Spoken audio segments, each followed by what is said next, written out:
Good day everyone. On this session, we are going to see about basic concepts of object-oriented programming. OOP is a programming approach that models real-world entities using objects and classes. It makes the programs more organized, reusable, and easier to understand. Let me begin with a simple question. Have you ever wondered how real world objects like cars, students, or bank accounts are represented in a computer program? This is exactly what object oriented programming or OOP helps us to achieve. Now, let us explore its core concepts. Let us start with the foundation, class and objects. Think of a class as a blueprint. Just like a blueprint is used to construct a building, a class is used to create objects. A class may contain data members which defines properties and member functions which defines behavior. Now, what is an object? An object is a real world instance created from a class. For example, imagine a class called car. A specific car, say a red car with a certain speed, is an object. So, the class defines what a car can have, while the object represents a real car. Now, let us move to abstraction and encapsulation. Have you used a mobile phone? You can make calls or send messages without knowing how the internal circuits work. This is abstraction.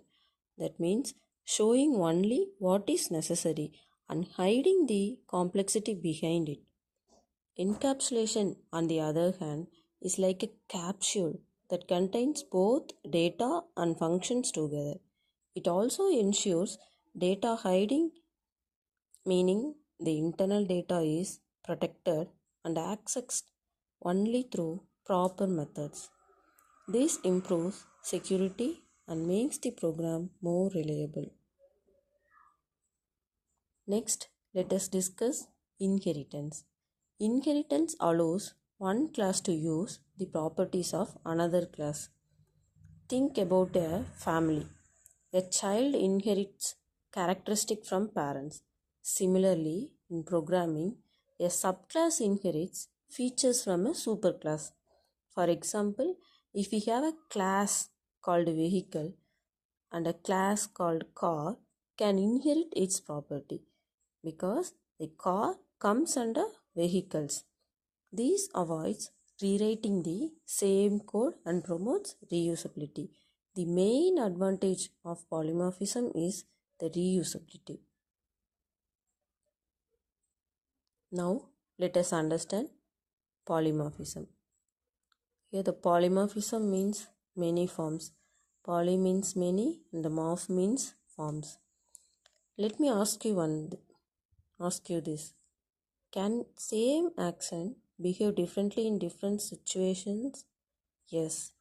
For example, the word run can mean running in a race, running a program, or running a machine. Single word run represent three different work. Similarly, in programming, a single function can behave differently depending on the context. For instance, in a payroll system, different employees may calculate different salary even though the function name is same. That means employee may be a teacher or a office staff or a substaff. For all these three different staff, three different types of payroll system may be used, but all of them having a same name. Moving on to dynamic binding. Here, the method to be executed is decided only at the runtime, not at the compile time. Finally, let us talk about message communication. In OOP, objects do not work in isolation. They communicate with each other. This communication happens through messages. A message is simply a request sent to an object to perform a task. For example, when you click a button in an application, you are sending a message to perform an action.